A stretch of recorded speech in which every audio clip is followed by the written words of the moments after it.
Very चाहिँ उहाँ तल छ भेरी।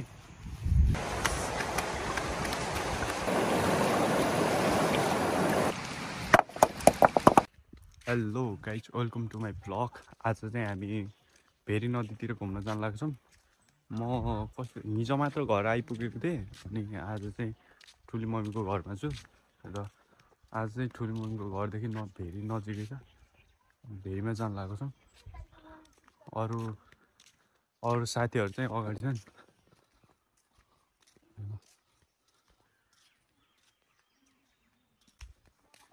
यो टक्क लाएर भेरी देखाउँछु तपाईँहरूलाई। भेरी कस्तो छ भन्नु पऱ्यो। र अनि यता गाउँहरू झुलेर गाउँहरू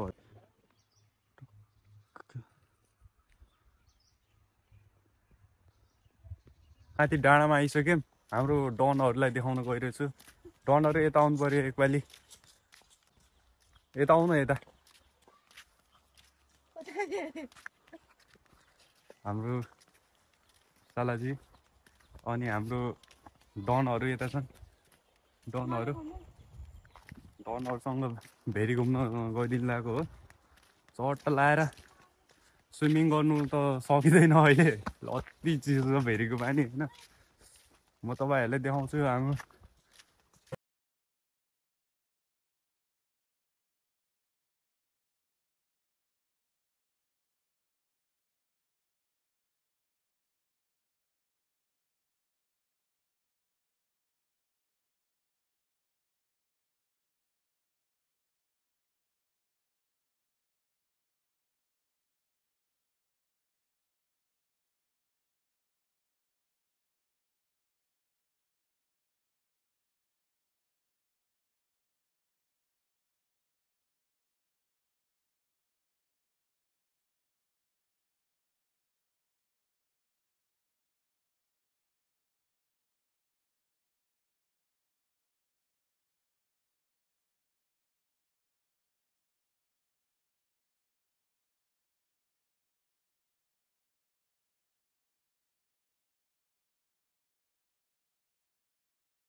हेलो गाइज।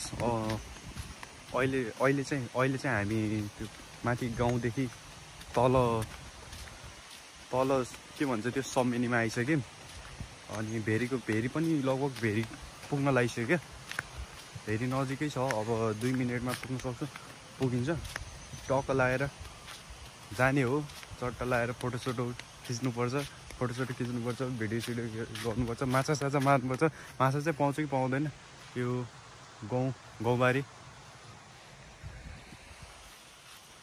गाउँहरू भर्खरै ठुलो हुँदै रहेछ क्या। अनि यो पानी परेको है। आज चाहिँ धन्न घाम लाग्ला जस्तो गरिरहेको छ। 2 दिन पानी परै भइरहेको थियो यहाँ। आज चाहिँ घामको मुहार देख्न पाइन्छ कि भनेको। हाम्रो हिरोनीहरू त अगाडि गइसक्यो। र हाम्रो हिरो यता पछाडि आउँदै हुनुहुन्छ। पछाडिदेखि लगभग कति अब 100 मिटर मात्र बाँकी होला भेरीमा पुग्न। हामी भेरीको छालमा लगभग पुगिसक्यो। Let's go. लगभग हामी भेरीमा पुगिसक्यो। भेरी चाहिँ उहाँ तल छ भेरी। तोरीबारीहरू छ। तोरीबारी भन्दा के भन्छ यार, त्यो एउटा गीत थियो नि, कोदो रोप्दा लागेको पिरती छुट्यो तोरी फुल्ने बेलामा हो कि त्यस्तै समथिङ के थियो नि। त्यहाँको त्यही गीतको याद आइदिरह्यो क्या। तोरीहरू गहुँ अनि के भन्छ त्यो मसुरोहरू पनि रहेछ। टक्क लागेर फाइनल्ली अहिले चाहिँ हामी भेरीमा आइपुग्यौँ। भेरी फाइनल्ली भेरीमा आइपुग्यो। र हाम्रो डनहरू तल छ। अब चाहिँ म सरासर गएँ है त चट्ट लगाएर।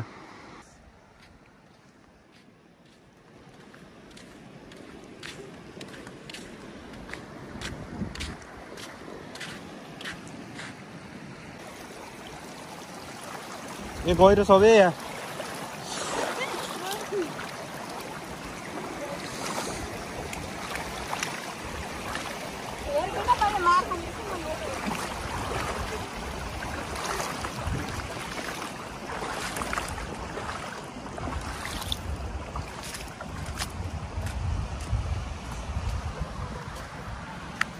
ल चट्ट लाएर भेरीको छाल भेरी फाइनल्ली भेरीमा आइपुग्यो।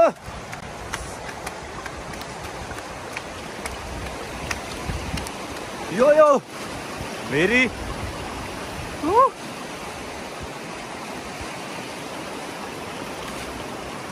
भेरीको भ्यूहरू चट्ट लाएर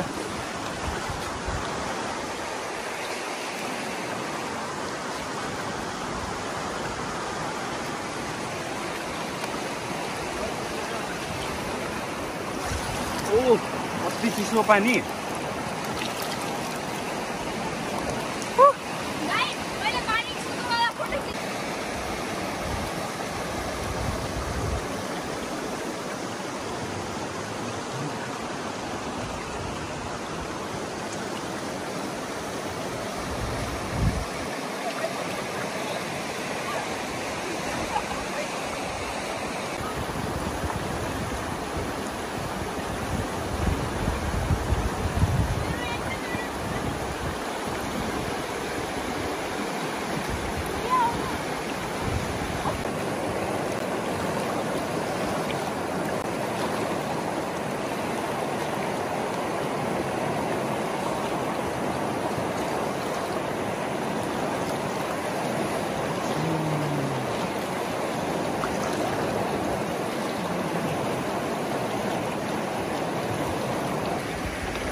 माछा मार्न लाग्यो है। माछा मर्छ कि मर्दैन माछा छ कि है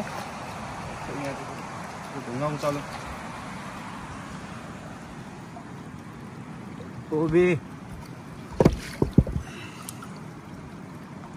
छँदै छैन यार माछा छैन। त्यसको लागि के गर्नुपर्छ भन्दाखेरि चट्ट लगाएर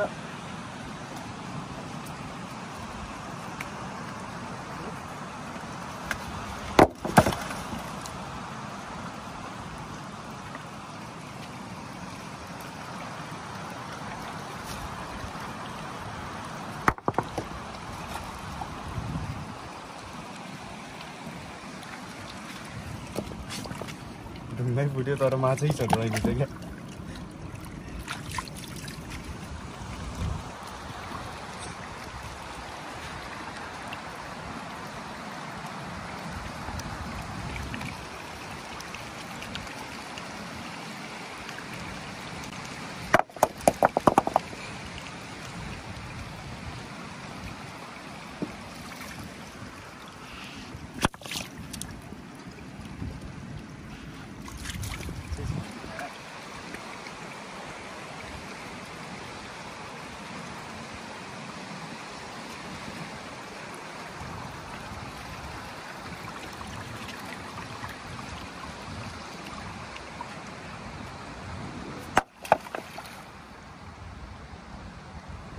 रातै आयो त के हो यस्तो मान्छे मरे क्या हो टाउको किन दुख्ने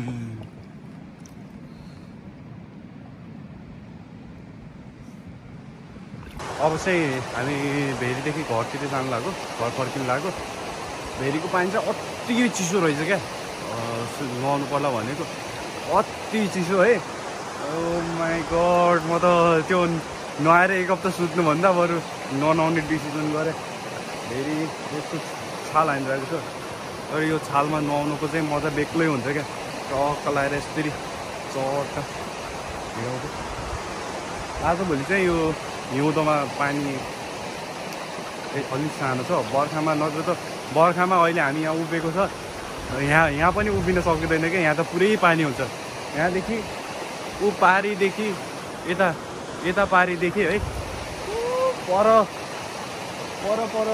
परसम्म हुन्छ क्या पानी आजभोलि जाडो दिनमा चाहिँ अलि पानी कम हुन्छ तर यो छल्कामा चाहिँ नुहाउनु पर्ने हो क्या तर पानी चिसो भयो अति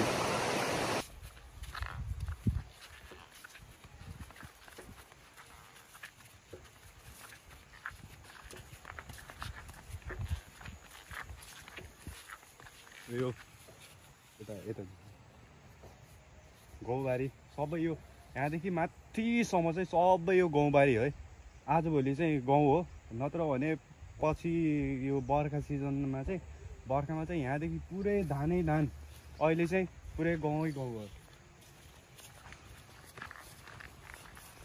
यो अब चाहिँ हामी जानुपर्छ माथि बिहेमा आएको थियौँ अनि त्यसले कल गरिसक्नु भयो अब चाहिँ घर जानुपर्ने हुन्छ अर्को ब्लगमा भेट्नुपर्छ बाई बाई टाटा